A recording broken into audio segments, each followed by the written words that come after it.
નમસ્કાર, હું રાજ. આપ જોઈ રહ્યા છો સ્પાર્ક ટુડે ન્યૂઝ. વડોદરા શહેરના ભાયલી વિસ્તારમાં સમન્વય પાસે ગરનાળા નીચે મહાકાય મગર દેખાતા સ્થાનિકોમાં ફફડાટ ફેલાયો હતો. ગરનાળા નીચે મગર આરામ ફરમાવતો હોવાની જાણ થતાં તેને જોવા માટે લોકોના ટોળે ટોળા ઉમટી પડ્યા હતા. રહેણાંક વિસ્તાર નજીક મહાકાય મગર દેખાતા સ્થાનિકોમાં ભયનો માહોલ જોવા મળ્યો હતો.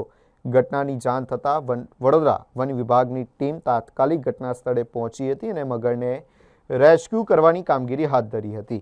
વન વિભાગની ટીમે મહાકાય મગરને સફળતાપૂર્વક પકડી લીધો હતો અને ત્યારબાદ તેને નજીકના વરસાદી કાંસના પાણીમાં સુરક્ષિત રીતે છોડી મૂકવામાં આવ્યો હતો.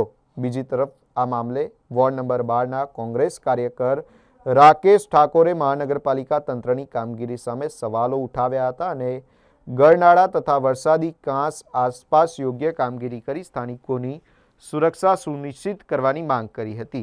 રહેણાંક વિસ્તાર નજીક મગર દેખાતા સ્થાનિકોમાં હજુ પણ સુરક્ષાને લઈને ચિંતા જોવા મળી રહી છે. આ વ્હીલ કેનલ રોડ છે, હવે વરસાદી કાચ છે કે ગટરની કાચ છે કઈ ખબર જ નથી પડતી. એમાં મગર આવી ગયો અને વડોદરામાં કઈ મગરો નહીં નવાય છે, દુનિયાભરના મગરો છે, ખાઈ બાજેલા મગરો. ગમે એટલી બૂમો પાડો હલતા નહીં. જોયો ના કેટલો બધો એને હલાવતા તો બી હલ્યો ના. આખરે પછી પાણીમાં છોડવો પડે. એટલે વડોદરાની કોર્પોરેશનને બી આવી જ હાલત છે. મને એવું લાગ્યું છે કે આવી વાર્તા કોઈ સાંભળવાનું નથી, કેમ કે અહીંયા મગરોને આ મગર અહીંયા આયા ક્યાંથી? ભૂલ કોની? તંત્રની ભૂલ. રહેણાંક વિસ્તારમાં જળચર પ્રાણીઓ આવી જાય એ ભૂલ કોની? કોર્પોરેશનની જ ભૂલ છે. એટલે કોર્પોરેશને જાગવું જોઈએ.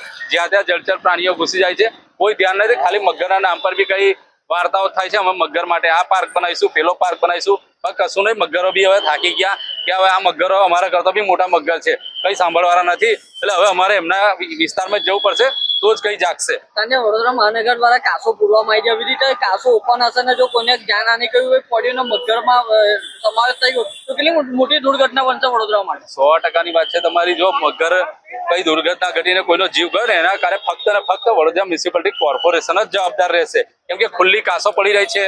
જ્યાં ત્યાં જે વરસાદી કાસો હતી એ પૂરાઈ ગઈ. હવે એ લોકોએ આ બોક્સ વાળી બનાવી છે એ બી ખુલ્લી છે અને એમાં બી મગરો આવી ગયા છે.